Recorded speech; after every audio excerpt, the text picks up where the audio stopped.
How Volkswagen started, grew, and became a $75 billion company. The Volkswagen Group is a leading German multinational corporation involved in the design, manufacture, and distribution of automobiles and related services with its headquarters in Wolfsburg, Germany. As of 2016, the company overtook Toyota as the world's biggest automobile manufacturer, and by 2017, it had sold at least 10 million vehicles globally. How Volkswagen started. The Volkswagen Group began as the limited liability company for the preparation of the German people's car, or Gesuve for short, and was founded on May 28, 1937 by the German Labour Front, a Nazi organization with the sole purpose of mass-producing the Volkswagen car, also known as the Volkswagen Beetle, which was designed by Ferdinand Porsche's consulting firm, with the backing and support of Adolf Hitler. Hitler also named the car the Kraft durch Freude (KDF) or Strength Through Joy car, and he ensured that there was widespread marketing of the car and conveyed to the German citizens the impression that owning the KDF car was a thing of great pride. And since the car was low priced, they were to see that the National Socialist government was also providing for their needs. 1 year later, in September 1938, the Gesuve name was changed to Volkswagen Werk GmbH, or the Volkswagen Factory Limited Liability Company. Volkswagen Werk GmbH had a factory built near Vollersleben. But before the mass production could start, World War II began in 1939, and the factory was then used for the production of military equipment such as the V-1 flying bomb and the automobiles, whose designs were based on the Volkswagen Beetle, such as the military Kuppelwagen, also known as the Porsche Type 82, and the Schwimmwagen, also known as the Type 166. Because of its contributions to the ongoing war, the plant became a big target for Allied bombers, and so by the time the war was over, the plant had been destroyed. As the war ended, Volkswagen GmbH's sales dropped drastically, partly due to the ruined factory and partly due to the fact that Hitler's marketing crusade focused on the Nazi ideals that at this point the German citizens were trying to move away from. To make matters worse, no British car manufacturer was interested in investing in the company or its automobiles, their impression being that the vehicle does not meet the fundamental technical requirement of a motor car. It is quite unattractive to the average buyer. To build the car commercially will be a completely uneconomic enterprise. At this point, the company needed a strategy in order to attract international consumers. So, in June 1945, Major Ivan Hurst, a member of the British Army Royal Electric and Mechanical Engineers (REME), took over the factory and restarted production. The government then declared that German automobile production was to be at 10% of the quantities produced as at 1936. Volkswagen Werk GmbH managed to survive this period by producing cars for the British Army until 1948, when the British government handed it back to Germany under the management of Heinrich Noddauf. How Volkswagen grew. The restart in production in 1948 was slow due in part to the lack of raw materials.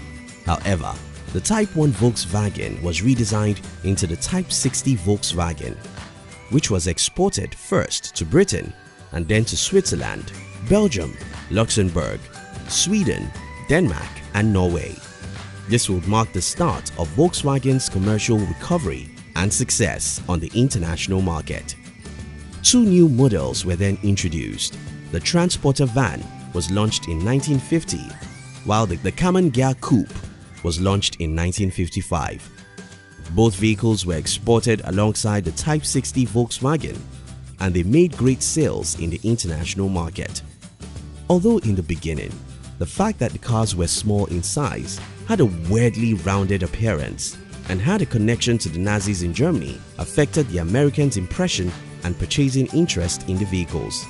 Eventually, the vehicles gained acceptance and Volkswagen America was created in 1955. 5 years later, in 1960, the company name was changed to Volkswagen Werk or Volkswagen Werk AG for short, after the flotation on the stock market of parts of the federal government stake in the company. In its quest for expansion, Volkswagen Werk bought Auto Union from Daimler-Benz, which would become the subsidiary to produce the first Audi models after the war.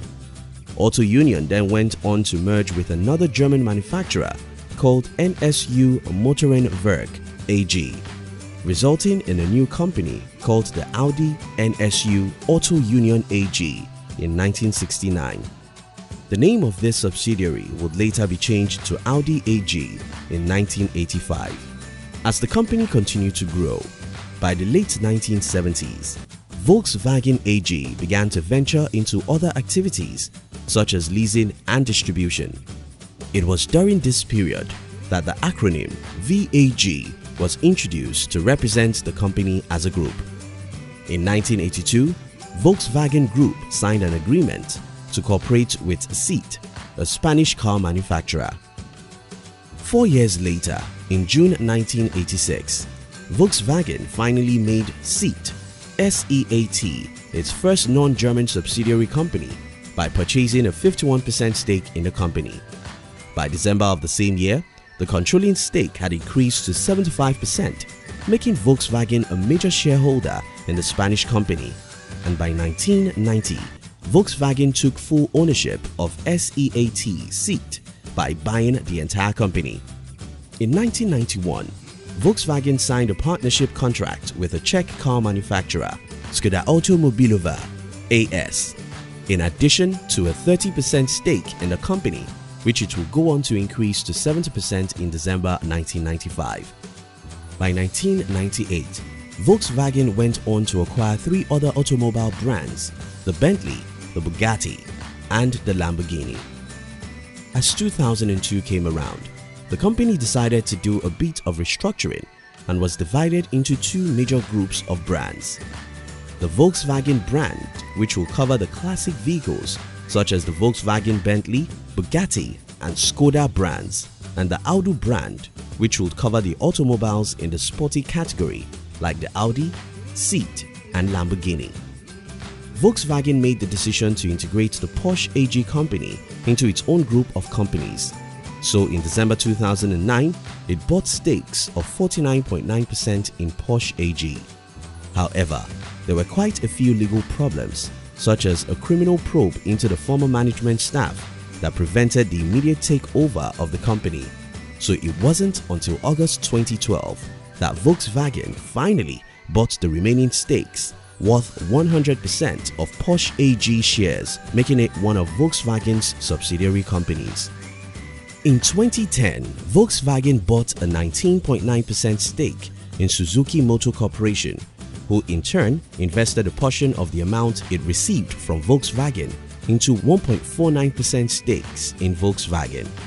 Unfortunately, the mutual investment didn't last more than a year because in 2011, Suzuki filed a lawsuit appealing the return of the 19.9% shares from Volkswagen.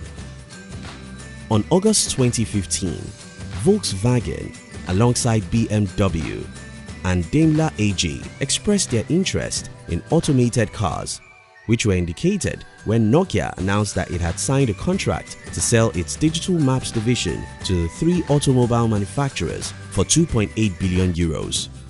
Despite the continuous legal problems, Volkswagen continued to move forward, even when after 2015, the company spent 2 years trying to cover up research that showed that there was a security flaw in the keyless ignition of the Volkswagen vehicles.